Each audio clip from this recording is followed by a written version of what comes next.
سواحل اوریان و برهنه کشورهای دنیا، جاهایی که حق نداریم با لباس به اونجا وارد شید. تو این سواحل مردم با خیال راحت اوریان میشن و از لحظاتشون لذت میبرن. شماره 1 ساحل پلیا ناتوریستا در اوروگوئه، معروفترین ساحل برهنه اوروگوئه، مشرف به خلیج و در ساحل اقیانوس اطلسه.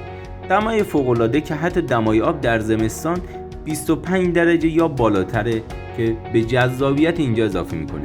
شرایط فوق‌العاده آب و هوایی و منطقه‌ای این نقطه باعث شده که خیلی این ساحل برهنه رو انتخاب کنن. تو این ساحل شما هر جور که دوست دارید میتونید بگردید.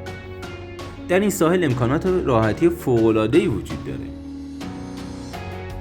شماره 2 ساحل نیدانود لیتوانی. این منطقه زیبا روی سواحل شنی و طولانی لیتوانی یکی از دیدنی ترین نقاط اروپا رو ارائه میده. تو این منطقه هر چیز رو که بخوای میتونی پیدا کنی، از سواحل شنی گرفته تا مناطق جذاب و دیدنی و امکانات رفاهی برای همه مردم. شماره 3 ساحل بعدی توی کشوری که خیلی از مردم ما توی اروپا دوستش دارن، یعنی سوئد و ساحل آگوستا. سوئد ممکنه خونه خیلی از سواحل باشه که در اون برهنگی پذیرفته میشه، اما ساحل آگوستا که تقریبا طول 15 کیلومتری جنوب سوئد هست تنها ساحل رسمی برهنه اونهاست و امکانات خیلی ویژه‌ای برای کسایی داره که اونجا میرن و تفریح میکنن. شماره 4 سری بزنیم به کشور جذاب بعدی، یعنی نیوزلند و ساحل پالم کوچک. توی تعداد زیادی از سواحل نیوزلند برهنه رفتن کاملا قانونیه، اما این نکته رو باید بهتون بگم که خیلی از مردم این کشور تمایل دارن که پا به مکانهایی مثل ساحل پالم کوچیک بذارن تا داشتن یا نداشتن لباس تو این سواحل کاملا دست خودشون باشه. میشه گفت که این منطقه یکی از خاص‌ترین مناطق کل کشور نیوزلنده. امکانات رفاهی و تفریحی بسیار مجهزی هم داره.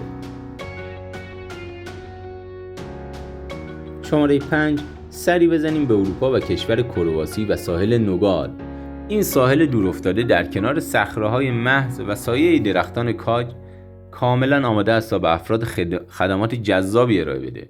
دسترسی به این ساحل اینقدر هم راحت نیست، اما قطعاً یکی از جذابترین و البته عجیبترین نقاط کرواسیه.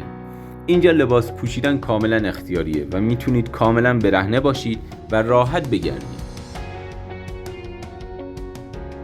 شماره 6 ساحل موشاب در ماساچوست.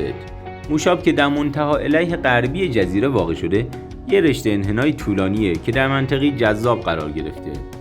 اینجا فارغ از هر نکته یکی از جذابترین نقاط ماساچوست محسوب میشه. مناظر دیدنی، صخره‌های فوق‌العاده جذاب و آب زلال تنها بخشی از نکات دیدنی اینجاست. شماره 7 ساحل بلکس بیچ در کالیفرنیا. بیش از 50 سال مکان مورد علاقه مردم اون کشور برای برونزه کردن در سر تا سر آمریکا بوده و زمانی تنها ساحل برهنه قانونی در کل ایالات متحده بوده. این منطقه از کالیفرنیا یکی از معروفترین و البته جذابترین نقاط برای مردم محلی و حتی توریست هاست. شماره 8 ساحل لیدی بی در سیدنی استرالیا. اگرچه گاهی اوقات به نظر میسه که تقریبا هر ساحلی در استرالیا این امکان رو به شما میده به صورت اختیاری لباس بپوشید، اما تعدادی از سواحل اونها رسمی هستن. یکی از اون سواحل همین لیدی بیه، درست در بندر جنوبی سیدنی قرار گرفته و بسیار کوچیک و باریک و خلوته. شماره 9 ساحل بوهن 16 در آلمان. این منطقه آب و هوای فوق‌العاده جذاب و البته عجیبی هم داره، به طوری که میانگین دمای آب توی تابستون 17 درجه است. این منطقه شعار خاصی هم داره: لبخند بزن و خودتو خالی کن.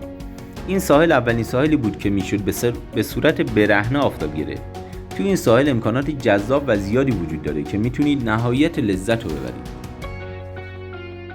شماره 10 ساحل ورک در ونکوور کانادا در یکی از محبوب ترین کشورهای دنیاست. این ساحل به عنوان یکی از طولانی ترین سواحل برهنه جهان به طول 8 کیلومتر شناخته میشه. در واقع مجموعه از رشته‌های شنی، سنگریزه‌ها و صخره‌هاست. این ساحل یکی از محبوب ترین سواحل برای دانشجویان هم هست، به خاطر اینکه یکی از دانشگاه‌های معروف کانادا کنار این ساحل واقع شده. حالا از بین تمام این سواحل که گفته شد، شما دوست دارید به کدوم یکی سفر کنید؟ شما توی کامنت ها برامون بگید.